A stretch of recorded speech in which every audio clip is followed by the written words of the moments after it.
동해 바닷가 작은 재활병원 복도에서 한 남자가 환자의 발을 조심스럽게 씻어주고 있었어요.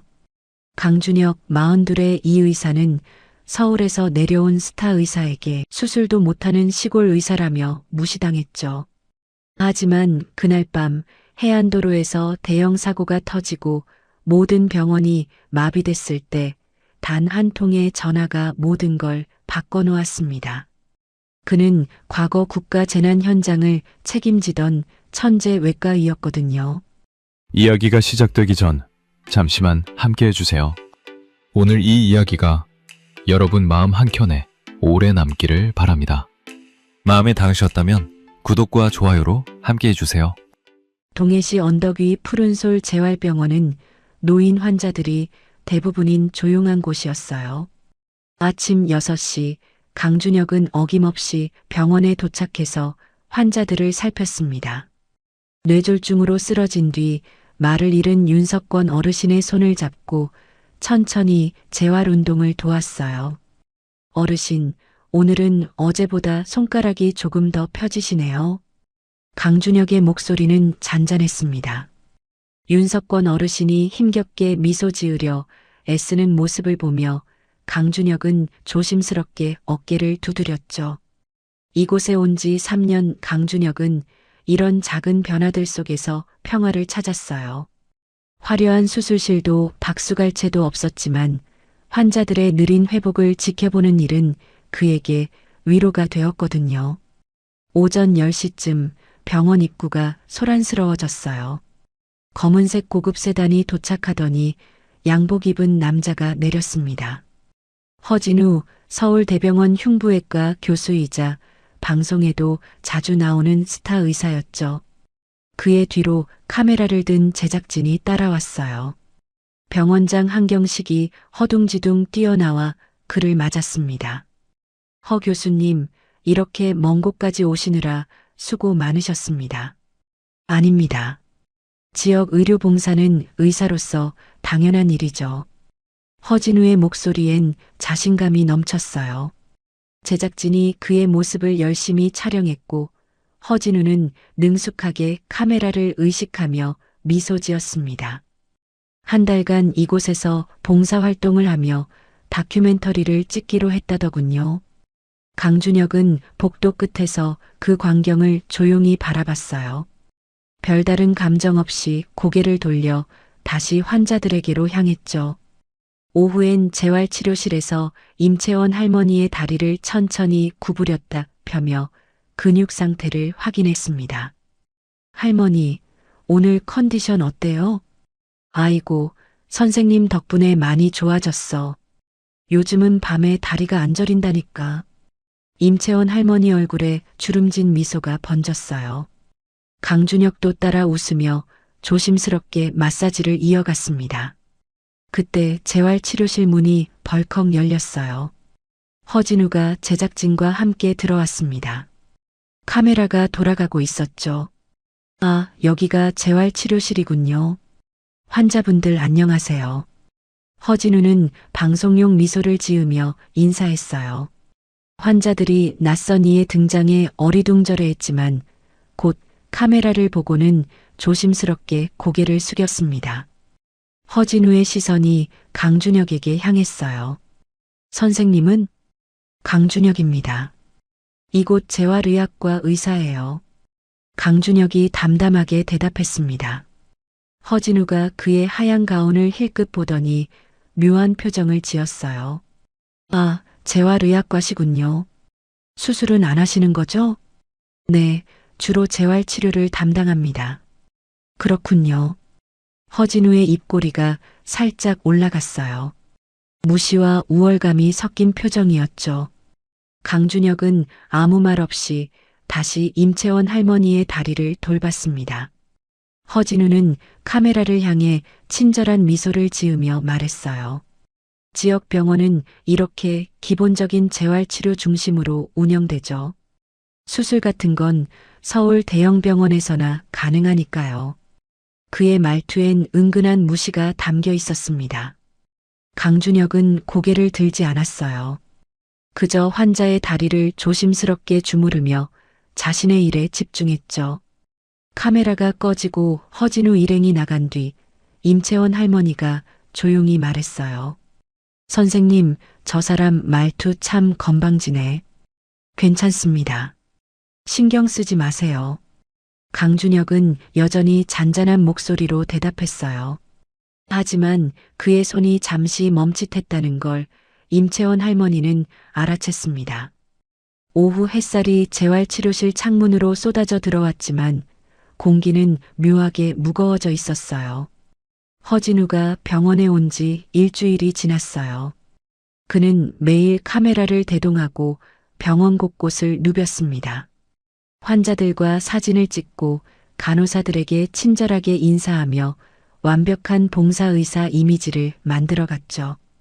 병원장 한경식은 허진우를 극진히 대접했어요.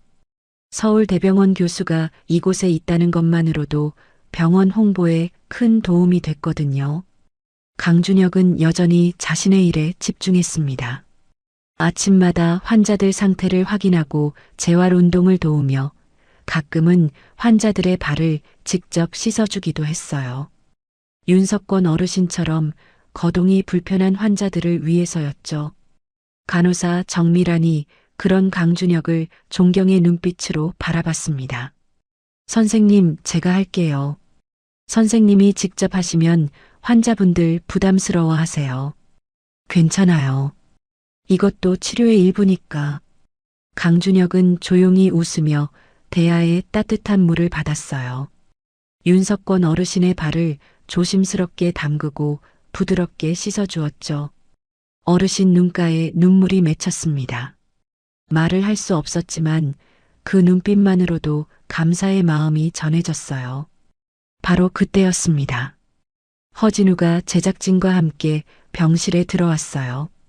카메라가 강준혁이 환자의 발을 씻는 모습을 포착했습니다. 허진우 얼굴에 놀라움과 비웃음이 교차했죠. 강 선생님, 지금 뭐 하시는 겁니까?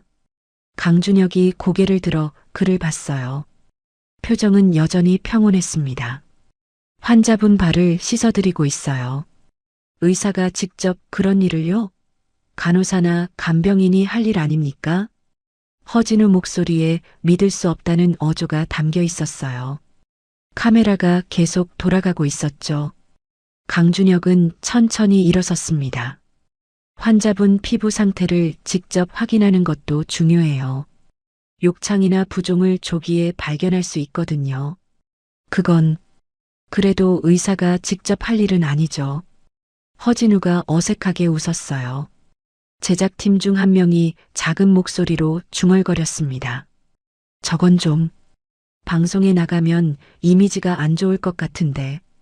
그 말이 복도까지 들렸어요. 정밀한 간호사 얼굴이 굳었지만 강준혁은 아무렇지 않게 다시 윤석권 어르신의 발을 닦아주기 시작했죠. 허진우 일행은 곧 병실을 나갔습니다.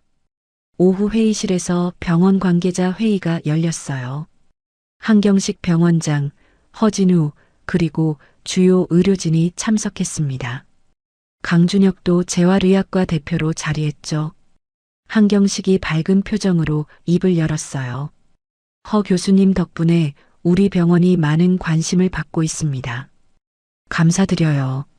아니에요. 제가 더 많이 배우고 있죠. 허진우가 겸손한 척 대답했어요. 그러다 문득 강준혁을 향해 시선을 돌렸습니다. 그런데 병원장님, 제가 며칠 둘러봤는데 조금 걱정되는 부분이 있어요. 의료진의 전문성 문제인데요. 전문성이요? 한경식이 당황한 표정으로 물었어요. 허진우가 천천히 말을 이었죠. 재활치료도 중요하지만 혹시 응급 상황이 발생하면 어떻게 대처하실 계획이세요? 이곳엔 흉부외과나 신경외과 같은 전문 외과의가 없잖아요. 그건 응급 환자는 동해시립병원으로 이송합니다. 이송하는 사이 골든타임을 놓칠 수 있어요. 특히 노인 환자들은 심혈관 응급 상황이 많은데 말이죠. 허진우 말에 회의실 분위기가 무거워졌어요. 그가 강준혁을 힐끗 보며 덧붙였습니다. 재활의학과 선생님들은 수술 경험이 없으시니까요. 혹시 강 선생님 수술 경험 있으세요? 회의실의 모든 시선이 강준혁에게 쏠렸어요. 강준혁은 잠시 침묵했다가 조용히 대답했습니다. 재활의학과로 전과한 지 오래되어서 수술은 하지 않아요. 역시 그렇군요. 허진우가 고개를 끄덕이며 만족스러운 표정을 지었어요. 마치 자신의 우월함을 확인한 것처럼 말이죠. 한경식 병원장이 난처한 얼굴로 말했습니다. 허 교수님 말씀도 일리가 있네요. 앞으로 응급대응 매뉴얼을 보완하도록 하겠습니다. 회의가 끝나고 복도에서 정밀한 간호사가 강준혁에게 다가왔어요. 선생님 괜찮으세요? 저 사람 너무 건방진 거 아니에요? 괜찮아요. 강준혁은 여전히 잔잔하게 웃었어요. 하지만 정미라는 그의 주먹이 꽉 쥐어져 있다는 걸 봤습니다. 그날 저녁 강준혁은 병원 옥상에 올라가 동해 바다를 바라봤어요. 거센 파도 소리가 들려왔죠. 그의 눈빛에는 오래된 기억들이 떠올랐습니다. 수술실의 차가운 조명, 환자의 심장 박동 소리, 그리고 자신의 손끝에서 살아나던 생명들. 하지만 그는 고개를 저었어요. 그 시절은 이미 끝났다고 스스로에게 말했습니다. 이틀 뒤 병원에 묘한 소문이 돌기 시작했어요. 허진우가 서울에서 유명 재단 이사를 데려와 병원 투자 얘기를 꺼냈다는 겁니다. 한경식 병원장은 흥분했어요. 재정난을 겪고 있던 푸른솔 재활병원의 큰 기회였거든요. 병원장실에서 한경식과 허진우가 마주 앉았습니다. 허 교수님, 정말 투자를 받을 수 있을까요? 물론이죠. 제가 재단 이사님께 병원을 소개했는데 관심을 보이시더라고요. 다만 조건이 있긴 해요. 조건이요? 병원 시스템을 현대화해야죠. 그리고 의료진도 재편성이 필요하고요. 한경식 얼굴에 잠깐 망설임이 스쳤지만 곧 고개를 끄덕였어요. 돈 앞에서는 다른 것들이 중요하지 않았습니다. 허진우가 미소 지으며 말을 이었죠. 강준혁 선생 같은 경우는 솔직히 병원 이미지에 도움이 안 돼요. 환자 발 씻는 의사라는 이미지가 방송 나가면 병원 수준이 낮아 보일 수 있거든요. 하지만 강 선생은 환자들한테 인기가 많은데요. 환자 인기보다 투자자 인상이 중요하지 않을까요? 한경식이 입술을 깨물었어요. 결국 그는 허진우 말에 동의했습니다. 며칠 뒤 강준혁은 병원장실로 호출됐어요. 한경식이 어색한 미소를 지으며 말했죠. 강 선생 앉아요. 오늘 할 얘기가 있어서 불렀어요. 무슨 일이세요? 병원 구조조정이 있을 것 같아요. 투자 유치를 위해 어쩔 수 없는 선택이에요. 강준혁 표정이 굳었어요. 한경식이 시선을 피하며 계속 말했습니다. 강 선생을 해고하는 건 아니에요. 다만 외래 진료만 담당하고 입원 환자 관리에서는 빠져주셨으면 해요. 환자들이랑 제가 함께 해온 재활 프로그램은 어떻게 되는 건가요? 그건 새로 오는 의사가 맡게 될 거예요. 강준혁이 천천히 일어났어요. 아무 말 없이 병원장실을 나섰죠. 복도에서 정밀한 간호사가 그를 기다리고 있었습니다. 그녀 눈에 눈물이 고여 있었어요. 선생님, 제가 다 들었어요. 이건 너무 불공평해요. 괜찮아요. 괜찮을 리 없잖아요. 선생님이 얼마나 환자들을 정성껏 돌봤는데. 정밀한이 목이 메었어요. 강준혁은 그녀 어깨를 가볍게 두드렸습니다. 아무 말 없이 재활치료실로 향했죠. 소식은 금방 환자들에게 퍼졌어요. 윤석권 어르신은 말을 할 수 없어 그저 강준혁 손을 꽉 잡았습니다. 임채원 할머니는 눈물을 흘리며 말했어요. 선생님, 우리 때문에 힘드시죠? 미안해요. 아니에요, 할머니. 제 문제예요. 강준혁은 평소처럼 환자들의 재활 운동을 도왔어요. 하지만 그의 손이 평소보다 조금 떨리고 있었습니다. 환자들은 그걸 알아챘지만 아무 말하지 않았죠. 그날 오후 허진우가 제작진과 함께 병원 홍보 영상을 촬영했어요. 환자들 앞에서 따뜻한 미소를 지으며 말했습니다. 저희 의료진은 최선을 다해 환자분들을 돌보겠습니다. 푸른솔 재활병원은 이제 새롭게 변화할 거예요. 카메라가 그의 완벽한 얼굴을 담았어요. 하지만 뒤편에 서 있던 환자들 표정은 씁쓸했습니다. 윤석권 어르신이 휠체어에서 고개를 돌렸어요. 강준혁이 보이지 않는 복도 끝을 향해서요. 저녁 무렵 강준혁은 자신의 작은 진료실에서 환자 차트를 정리했어요. 3년 동안 이곳에서 돌본 환자들의 기록이었죠. 한 장 한 장 넘기며 그들의 회복 과정을 떠올렸습니다. 처음 왔을 때는 걷지도 못했던 환자가 이제는 지팡이로 걷고 말을 잃었던 환자가 한두 단어씩 뱉어내기 시작했던 기억들. 그의 눈가에 희미한 미소가 번졌다가 사라졌어요. 문이 열리고 한경식 병원장이 들어왔습니다. 어색한 침묵이 흘렀죠. 강 선생, 이해해줘요. 저도 어쩔 수 없는 상황이에요. 압니다. 투자만 받으면 병원이 살 수 있어요. 직원들 월급도 안 밀리고요. 강준혁은 대답하지 않았어요. 한경식이 문을 닫고 나갔습니다. 강준혁은 창밖을 바라봤어요.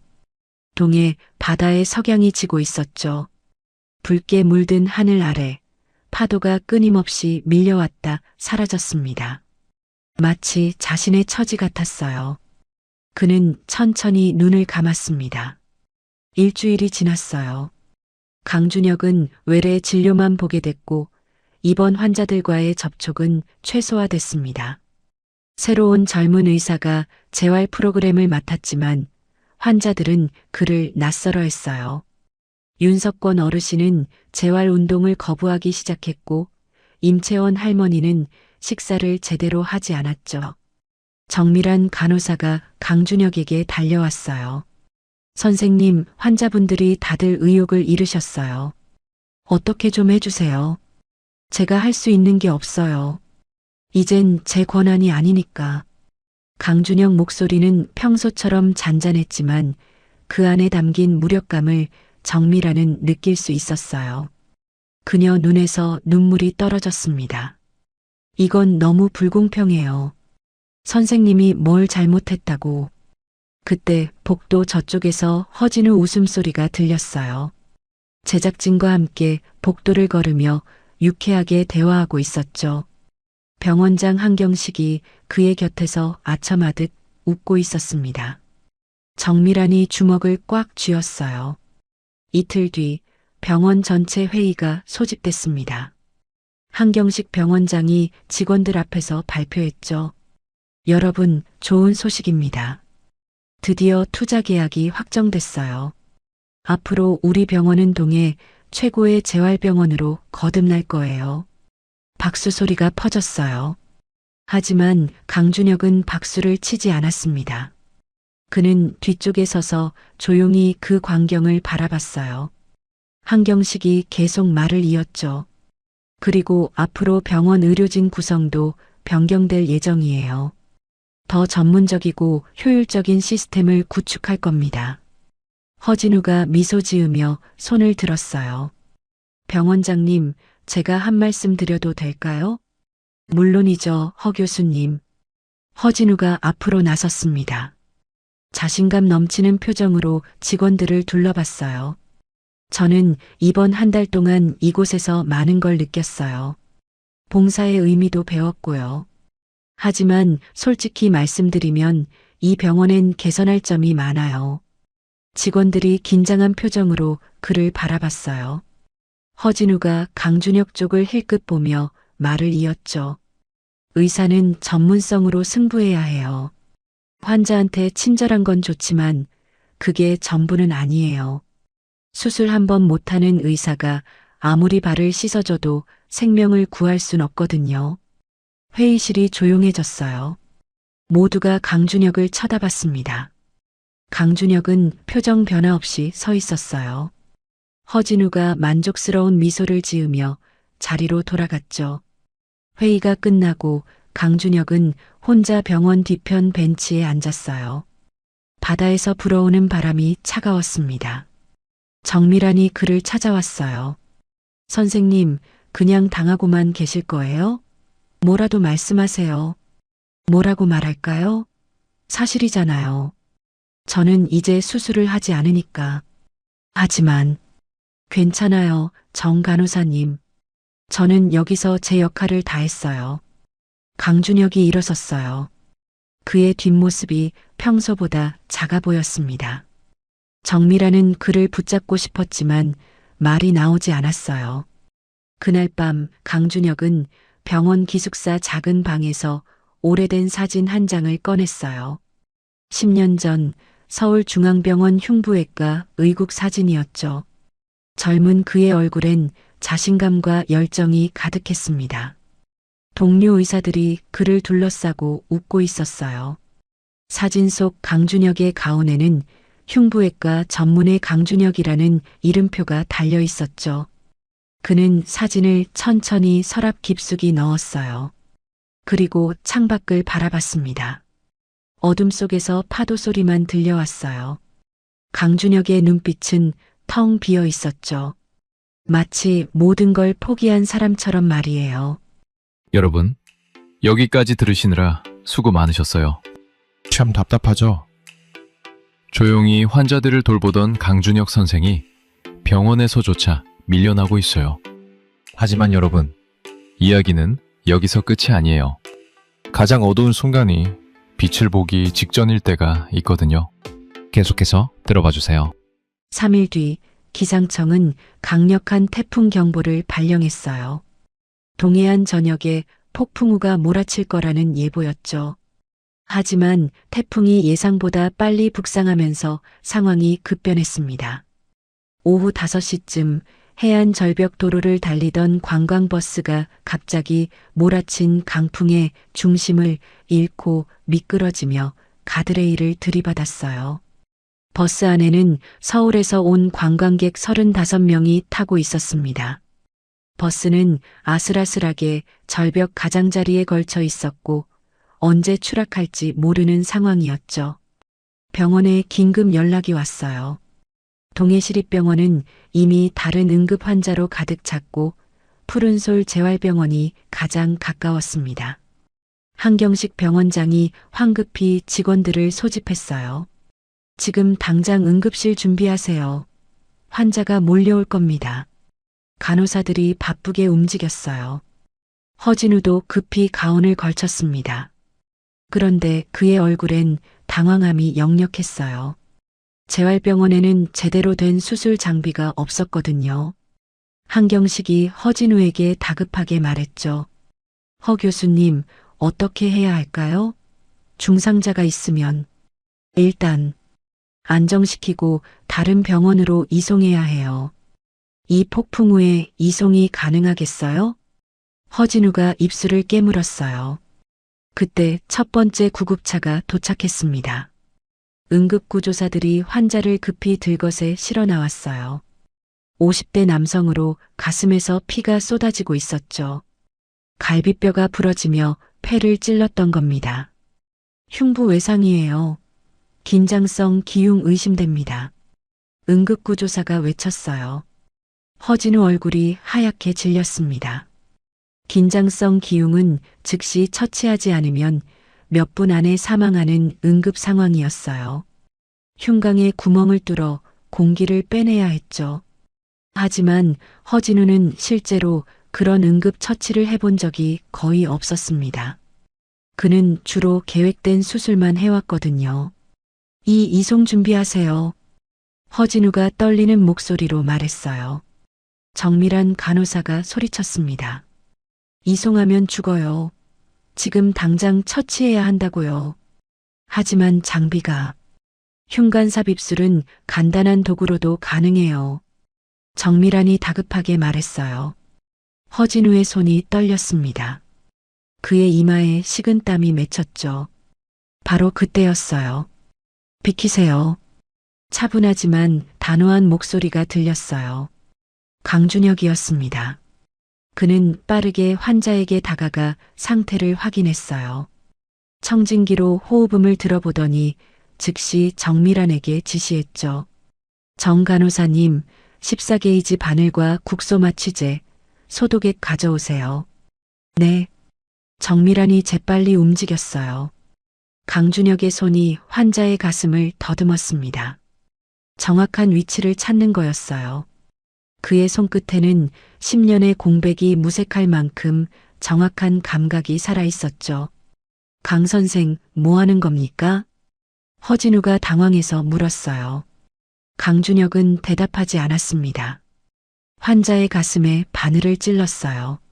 쉿하는 소리와 함께 공기가 빠져나왔습니다. 환자 얼굴에 혈색이 돌기 시작했어요. 호흡이 안정됐죠. 일단 위기는 넘겼어요. 하지만 제대로 된 흉관 삽입술이 필요합니다. 강준혁이 조용히 말했어요.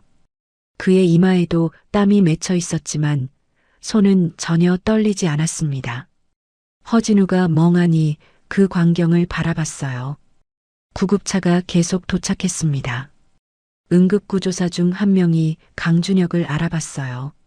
10년 전 대구에서 함께 일했던 베테랑 구조사 김태식이었죠. 강 선생님? 강준혁 선생님 맞으시죠? 김대원님.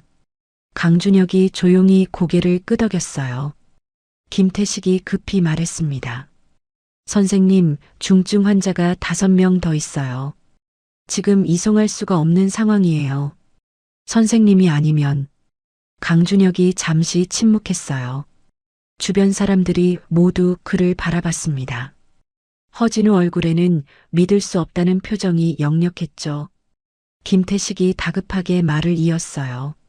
선생님, 10년 전 대구 지하철 참사 때처럼 부탁드립니다. 선생님만이 할 수 있어요. 강준혁의 눈빛이 변했어요. 오래된 기억이 떠올랐습니다.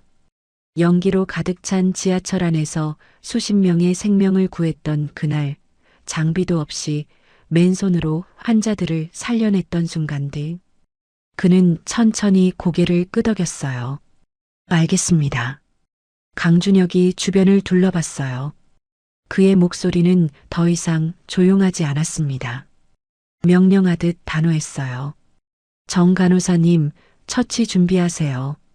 병원장님, 모든 의료진 총동원하십시오. 중증 환자 먼저 분류합니다. 한경식이 어리둥절한 표정으로 고개를 끄덕였어요. 허진우는 아무 말도 하지 못했습니다. 강준혁의 눈빛에서 지금껏 보지 못했던 무언가가 타오르고 있었거든요. 구급차가 계속해서 도착했어요. 절벽 도로에서 추락한 승객들, 버스 안에 갇혀 압착 손상을 입은 사람들, 유리 파편에 찢긴 상처를 입은 환자들이 쏟아져 들어왔습니다. 병원은 순식간에 아비규환이 됐어요. 강준혁이 빠르게 환자들을 분류했습니다. 중증도에 따라 우선순위를 매기는 트리아지였죠. 10년 전 재난 현장에서 익힌 기술이었어요. 그의 손놀림은 정확했고 판단은 신속했습니다. 이 환자는 복부 뇌출혈 의심, 즉시 처치 필요. 이쪽은 골절이지만 안정적 대기. 저 환자는 쇼크 상태, 수액 투여하고 모니터링. 정밀환과 다른 간호사들이 숨 가쁘게 움직였어요. 강준혁은 가장 위급한 환자부터 처치했습니다. 재활병원의 작은 처치실이 임시 수술실로 변했어요. 제대로 된 장비는 없었지만 강준혁의 손에는 장비가 필요 없었죠. 흉부에 큰 유리 파편이 박힌 30대 여성이 들어왔어요. 파편을 제거하지 않으면 출혈로 죽고 잘못 제거하면 대량 출혈로 죽는 상황이었습니다. 허진우가 옆에서 지켜봤어요. 그의 얼굴은 창백했죠. 강 선생님, 이건 너무 위험해요. 흉부외과 전문의가 와야. 시간이 없어요. 강준혁이 짧게 대답했어요. 그는 환자 상태를 신속하게 확인했습니다.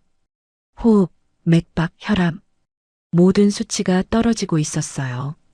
강준혁이 정밀한에게 말했죠. 수혈 준비하세요. O형 음성, 재고가 부족해요. 최대한 확보하세요. 그리고 대량 수액 준비. 정밀한이 급히 움직였어요. 강준혁의 손이 움직였습니다. 파편 주변을 조심스럽게 절개하고 혈관의 위치를 확인했어요. 그리고 정확한 각도로 파편을 제거했습니다. 피가 쏟아졌지만 강준혁은 이미 준비한 지혈거즈로 즉시 압박했죠. 봉합이 시작됐어요. 그의 손놀림은 마치 춤을 추듯 유려했습니다. 10분 만에 처치가 끝났어요. 환자의 생체 신호가 안정됐습니다. 정밀한이 안도의 한숨을 내쉬었어요. 강준혁은 이마에 땀을 닦지도 않고 다음 환자에게 향했죠. 시간이 흘렀습니다. 1명, 2명, 3명. 강준혁은 쉬지 않고 환자들을 살렸어요. 기흉, 혈융, 골절, 뇌출혈. 모든 응급 상황을 그는 처리했습니다. 허진우는 옆에서 보조만 했어요. 아니, 보조조차 제대로 하지 못했습니다. 강준혁의 수준을 따라갈 수 없었거든요. 1시간쯤 지났을 때 가장 심각한 환자가 도착했어요. 15살 소녀였습니다. 버스 좌석에 가슴이 압박당해 호흡곤란 상태였죠. 심장 주변에 피가 고이고 있었어요. 심낭합전이라는 응급 상황이었습니다. 이건 허진우가 중얼거렸어요. 심낭천자술이 필요한 상황이었지만 재활병원에는 초음파 장비도 없었습니다. 하지만 강준혁은 망설이지 않았어요. 정 간호사님, 심낭천자 세트 가져오세요. 없으면 18게이지 바늘이라도. 정밀한이 급히 도구를 모았어요. 강준혁은 소녀의 가슴을 촉진했습니다.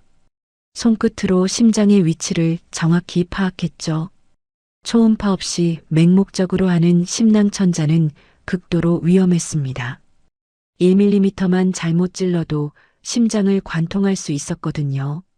조명 더 가까이. 강준혁 목소리는 흔들림이 없었어요. 간호사가 손전등을 들고 가까이 다가왔습니다. 강준혁의 손이 바늘을 잡았어요. 주변이 조용해졌습니다. 모두가 숨을 죽였어요. 바늘이 천천히 들어갔습니다. 정확한 각도, 정확한 깊이. 강준혁의 손끝 감각만이 길잡이였어요. 바늘 끝이 심낭에 도달했습니다. 고여있던 피가 빠져나왔어요. 심장이 다시 제대로 뛰기 시작했습니다. 정밀한이 모니터를 확인했죠. 심박수 회복돼요. 안도의 목소리가 터져나왔어요. 강준혁은 조심스럽게 처치를 마무리했습니다. 그리고 나서야 비로소 한 발 물러섰어요. 그의 가운은 피로 얼룩져 있었고 얼굴엔 땀과 핏방울이 섞여 있었습니다. 하지만 그의 눈빛은 살아있었어요. 허진우가 그 모습을 멍하니 바라봤어요. 자신이 평생 해온 수술들이 얼마나 안전하고 계획된 것이었는지 깨달았습니다. 진짜 생명을 건 처치는 이런 거였어요. 장비도 조명도 도구도 부족한 상황에서 오직 실력만으로 사람을 살리는 것. 한경식 병원장이 처치실 문 앞에 서 있었어요. 그도 모든 걸 지켜봤습니다. 입이 다물어지지 않았죠. 이 남자가 바로 3년 동안 자신의 병원에서 환자 발이나 씻어주던 그 의사란 말입니까? 밖에서 헬리콥터 소리가 들렸어요. 국가재난의료지원팀이 도착한 겁니다. 하지만 이미 위급한 환자들은 모두 안정됐어요. 강준혁이 해낸 거였죠. 의료지원팀 책임자가 병원에 들어왔어요. 50대 남자로 가슴에 응급의학과 전문의 최동철이라는 이름표를 달고 있었습니다. 그는 현장을 둘러보다 강준혁을 발견하고는 반가운 표정을 지었어요. 준혁아, 정말 내가 여기 있었구나. 최 교수님. 강준혁이 조용히 인사했어요.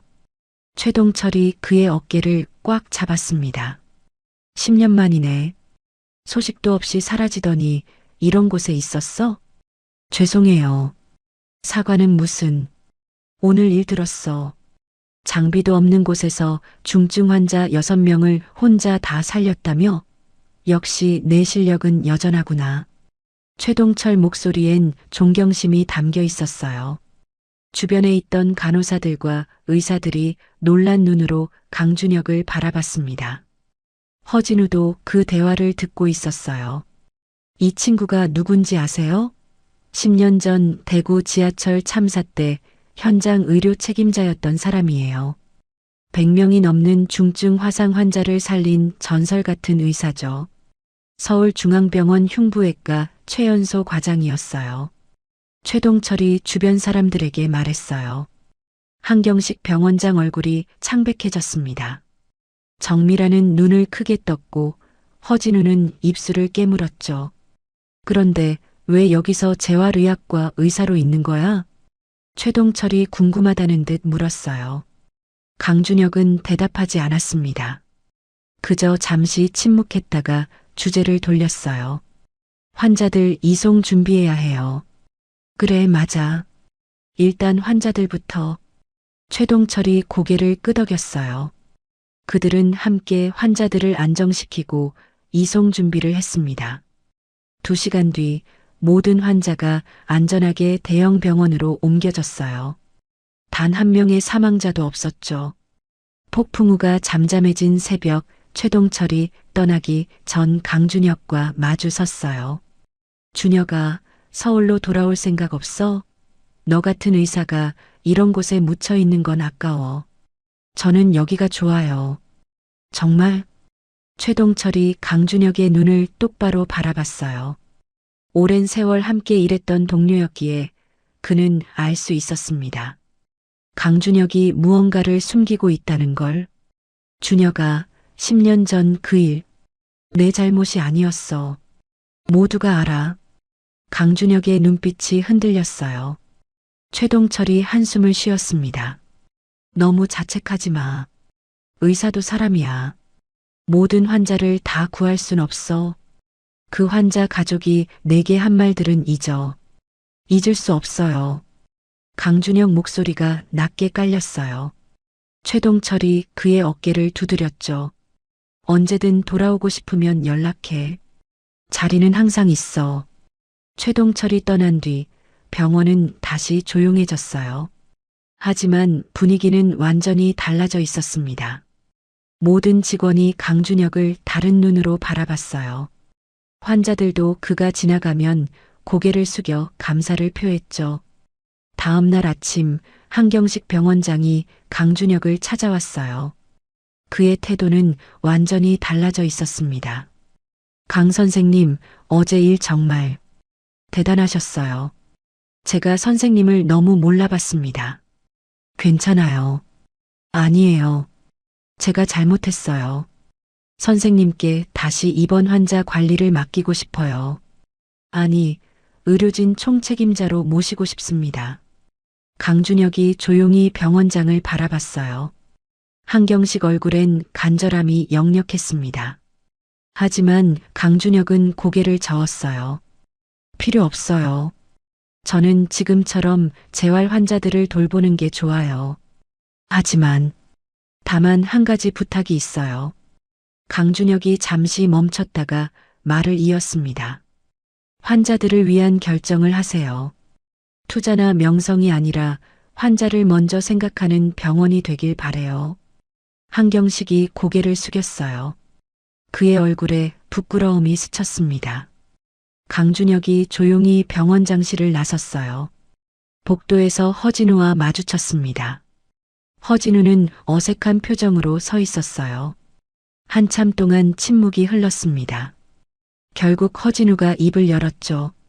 강 선생님, 제가 너무 오만했어요. 죄송합니다. 강준혁이 그를 바라봤어요. 표정은 여전히 잔잔했습니다. 사과는 환자들한테 하세요. 저한테가 아니라. 네. 의사는 환자를 위해 존재해요. 명성이나 자존심을 위해서가 아니죠. 그걸 잊으셨던 것 같아요. 강준혁이 조용히 지나쳤어요. 허진우는 그 자리에 멍하니 서 있었습니다. 가슴이 철렁 내려앉는 느낌이었어요. 자신이 그동안 무엇을 위해 의사 노릇을 했는지 돌이켜보게 됐죠. 일주일 뒤 사고 생존자들이 병원을 찾아왔어요. 강준혁이 살린 환자들과 그 가족들이었습니다. 그들은 병원 로비에서 강준혁을 기다렸어요. 강준혁이 나타나자 한 중년 여성이 눈물을 흘리며 다가왔죠. 선생님, 제 딸을 살려주셔서 감사합니다. 그날 밤 심낭천자 받았던 아이 엄마예요. 아이 상태는 어때요? 잘 회복하고 있어요. 큰 병원 의사들이 기적이라고 했어요. 그 상황에서 그런 처치를 해냈다는 게 믿기지 않는데요. 강준혁이 잔잔하게 미소 지었어요. 다른 생존자들도 하나둘씩 다가와 감사를 표했습니다. 윤석권 어르신과 임채원 할머니도 복도에서 그 광경을 지켜봤어요. 그들 눈가에 눈물이 맺혔죠. 며칠 뒤 한경식 병원장은 투자 계약을 재검토했어요. 투자자의 조건 중 일부가 환자들에게 불리하다는 걸 깨달았거든요. 그는 더 나은 조건을 제시하는 다른 투자자를 찾기로 결정했습니다. 병원의 가치는 돈이 아니라 환자들의 신뢰라는 걸 이제야 알았어요. 허진우는 서울로 돌아갔습니다. 떠나기 전 강준혁을 찾아왔어요. 강 선생님, 그동안 정말 죄송했어요. 제가 의사로서 가장 중요한 걸 잊고 있었어요. 앞으로 환자들을 잘 돌봐주세요. 네, 그러겠습니다. 허진우가 고개를 숙였어요. 그의 눈빛엔 진심 어린 반성이 담겨 있었습니다. 강준혁이 그의 어깨를 가볍게 두드렸어요. 좋은 의사가 되세요. 실력도 중요하지만 마음이 더 중요해요. 허진우가 병원을 떠났어요. 제작진은 다큐멘터리 방향을 완전히 바꿨습니다. 화려한 스타 의사 이야기가 아니라 조용히 환자를 지키는 진짜 의사의 이야기로 말이죠. 한 달 뒤 다큐멘터리가 방송됐어요. 강준혁의 이야기는 많은 사람들에게 감동을 줬습니다. 하지만 정작 강준혁은 여전히 재활병원에서 환자들을 돌봤어요. 윤석권 어르신의 손을 잡고 천천히 재활 운동을 도왔고 임채원 할머니의 다리를 마사지해줬죠. 어느 날 오후 정밀한 간호사가 강준혁에게 물었어요. 선생님, 서울로 돌아가실 생각 없으세요? 큰 병원에서 다시 수술하시면 더 많은 사람을 살릴 수 있잖아요. 강준혁이 창밖을 바라봤어요. 푸른 동에 바다가 펼쳐져 있었습니다. 정 간호사님, 생명을 구하는 방법은 여러 가지예요. 극적인 수술도 중요하지만 매일 환자 손을 잡아주고 희망을 주는 것도 생명을 구하는 일이거든요. 그래도 저는 10년 전 한 환자를 잃었어요. 최선을 다했지만 구하지 못했죠. 그 환자 가족이 제게 했던 말이 아직도 귀에 생생해요. 강준혁 목소리가 잠시 떨렸어요.